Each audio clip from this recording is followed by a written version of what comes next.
Depuis mi-août, le Niger est confronté à une épidémie de choléra. Les inondations causées par les fortes pluies enregistrées dans le pays sont passées par là.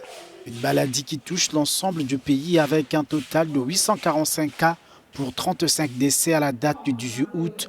Face à cette nouvelle donne sanitaire, le pays prépare la riposte.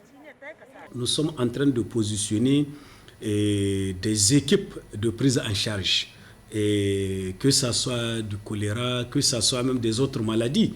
Et parce que quand vous prenez le site, le plus grand site où il y a eu quand même des dégâts plus importants, c'est à Gabogoura. Nous avons positionné une équipe médicale sur le site qu'on a ravitaillé en médicaments et pour la prise en charge gratuite de tous les cas de maladie, de tous les symptômes qui peuvent se présenter. Tous les districts sanitaires du pays sont en alerte face à la propagation de cette maladie. Les agents de santé ont dû être formés sur le protocole sanitaire y relatif.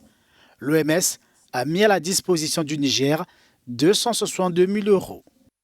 Pour pouvoir donc dégager du personnel qui va s'occuper de cette situation, nous avons formé tous les agents donc, en détection donc, des cas et en notification.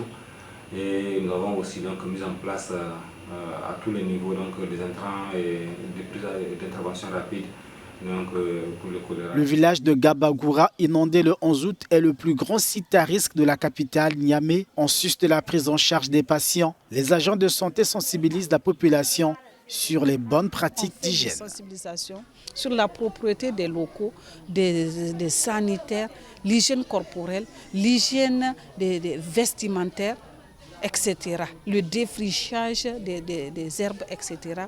pour éviter la propagation de ces maladies. Ici, au niveau du district sanitaire Niamey 2, ce sont 35 cas graves de choléra qui ont été enregistrés et qui sont hospitalisés dans ces tentes, dans un espace délimité par les médecins.